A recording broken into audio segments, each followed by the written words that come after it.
Hey, this is a foam roller goblet squat. So I'm gonna get this foam roller against the wall. So I'm gonna position that maybe just an inch or so below where a belt might be, so on the sacrum, the bony part there. I get my feet about maybe 1.5 foot length from the wall, somewhere in there. So kind of 1 to 2 of your foot lengths from the wall. And you may have to play with that a little bit as we go. Grabbing the dumbbell, in this version I'm gonna hold it like this, and I'm gonna get my elbows in a bit and almost push my elbows forward. That's just gonna get some engagement through your mid and upper back. Light squeeze of the core. And then I wanna think that I'm dropping straight down and pushing my knees forward. To come up, I'm gonna press through my heels and the ball of my foot. So I'm gonna come down, knees are gonna track forward. My hips are gonna track down and back a little bit. To come up, I wanna think about actively pressing through my feet, squeezing my quads all the way at the top. Going straight down, pressing straight back up. So a couple things here.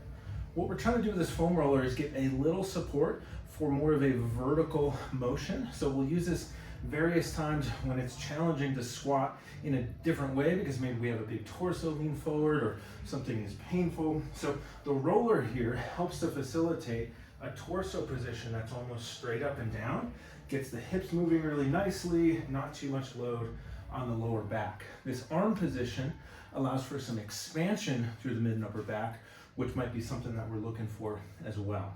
So a couple cues that I kind of mentioned and we'll talk through in a little more detail.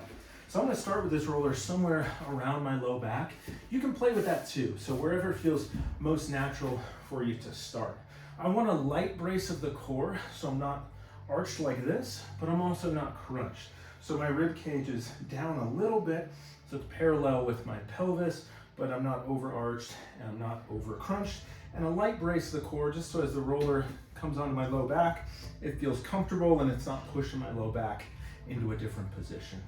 From there, the movement that I want to think about is actually pushing the knees forward. So we want the knees to be able to translate forward, but as I do that, I'm almost thinking my back pockets are going to go down towards the corner because I don't want to drift too far forward off the wall or get too compressed in my ankles. So I'm thinking that my knees are pushing forward as I'm reaching my back pockets down and back ever so slightly, and then I'm pressing all the way up. Knees go forward, hips reach back slightly to the corner, and then I press back up, squeezing the quads at the top. So those cues tend to get a good hip motion.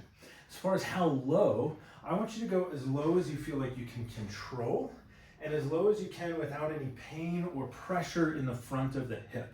So if your front of the hip feels bunchy or like it's tight at the bottom or uncomfortable at the bottom, then just don't go quite as low on your subsequent repetitions. I also mentioned in the early reps that I showed, to come up, I'm thinking about pushing through my heel and maybe through the ball of the foot, and I'll add the big toe there. So when I'm driving upwards, sometimes I see people try to use momentum, like they're using their back, or we're not getting as much out of the hips and glute muscles. So even though this is a quad dominant movement, we want to feel the quads. I find that by cueing a little heavier on the heels and then pushing through the heel and the ball of the foot to come up, keeps me nice and active through the legs and gets a good leg drive on the way up. So those are kind of the main things that we're looking for.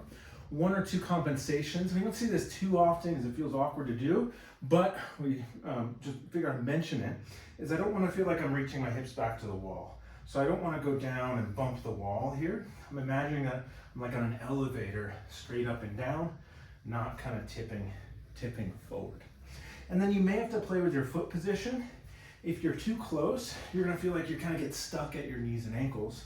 And if you're too far, it's gonna feel like there's a lot of pressure into the roller, that you might bump your head. And so you can play with kind of where you are, usually about 1 to 1.5 feet, or kind of 1 of my foot lengths. I'm at about maybe 1.25 of my foot length from the wall. And so you can kind of play with in and out and feel where it's best for you. And then as far as holding the weight, I mentioned I'm here and just pushing forward a bit. If that doesn't feel comfortable, then you can try holding the weight a different way. That's not the most critical part of this exercise. We just want maybe some broadening through the upper back and that my head and neck are nice and relaxed. So that's the foam roller wall squat. give it a shot and let me know what you think.